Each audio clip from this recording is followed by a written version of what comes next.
to my page. Bibili po kami ng dragon fruit. Pampasalubong sa aming ina. Pio, may suso. Gusto niyo yung suso? Suso for sale. Suso. Suso. Ayan, inantay ko muna silang bumili at medyo umaambon. Grabe naman yung makabusina. Kala mo kanya pagmamayari kalsada. Bakit?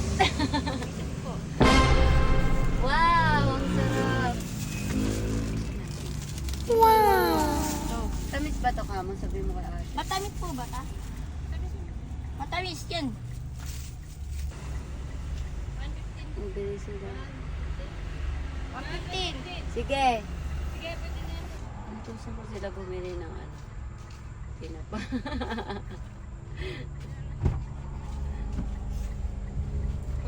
Parang tanga yarn. So, ang pabili namin is dalawang gums.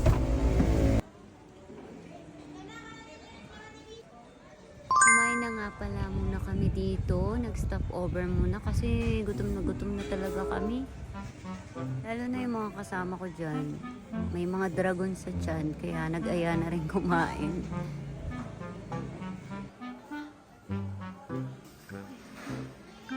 Nga pala kami umuwi. Bibili rin muna kami ng lutong ulam para hindi na kami magluluto mamaya. Magsasaing na lang. At mamamalengke na rin. Dadaan na rin kami. Nagkikrave ako, parang gusto kong kumain ng kakanin ngayon kasi nga maulan, kaya naghahanap ako dito. Nagtatanong-tanong na nga rin kami dyan. Kaso wala kami makitang kakanin. Doon daw sa loob ng May laing kayo? Hindi.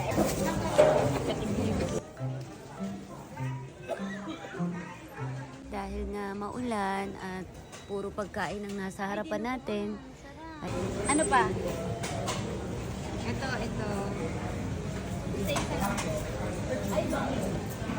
Kaya no, may paksiw, may sinigang. Ano ba po sa inyo? Ulo? Ano po? Iyag. Chan na lang, chan. Magkano po lahat? Sama na, ano nito? Eh, sa tinong pa.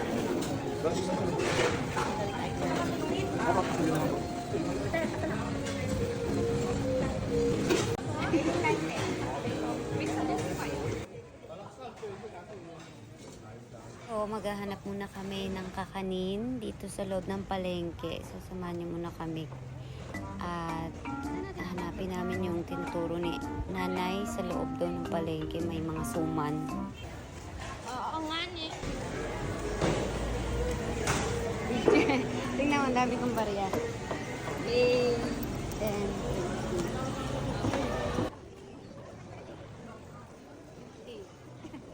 so, pagkakasyahin natin yung mga barya ko. Hi guys. Biko. Tanong natin kasi yung biko.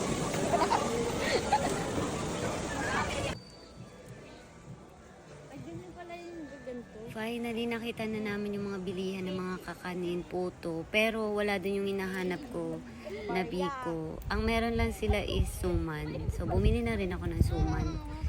At pupunta na lang kami sa simbahan. Meron namang bibingka doon at puto bongbong. Tayo kayo nasa Japan.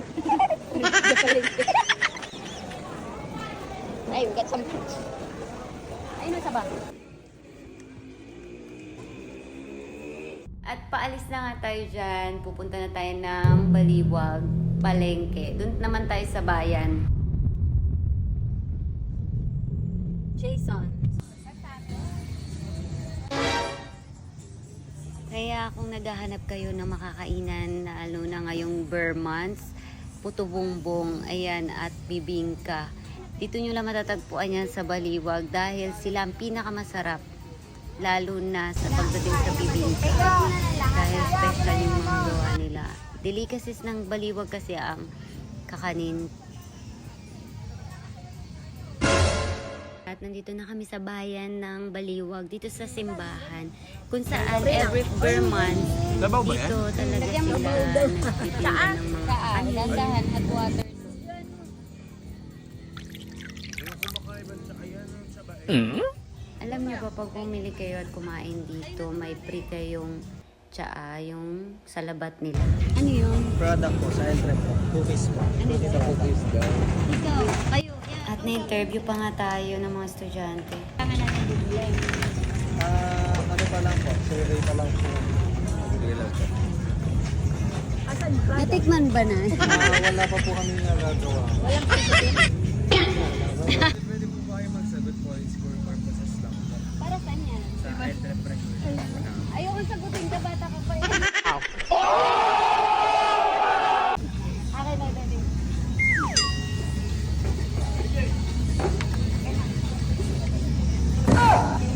Mas gusto mo ba ng plain chocolate cream?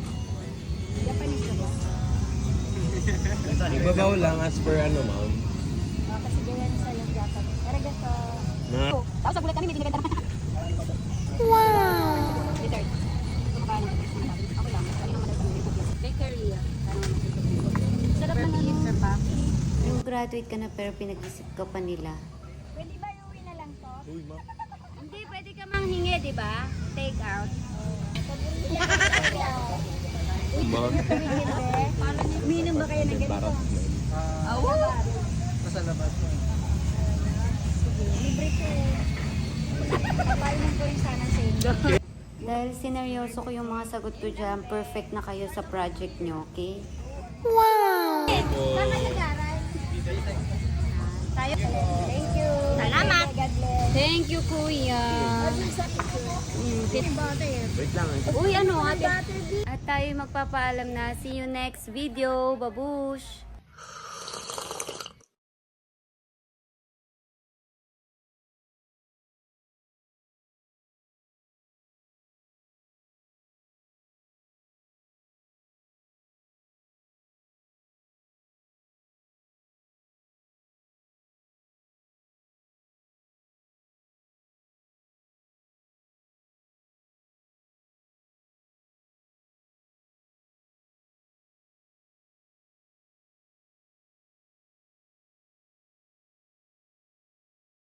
At ako ay magpapaalam na. See you next video. Babush!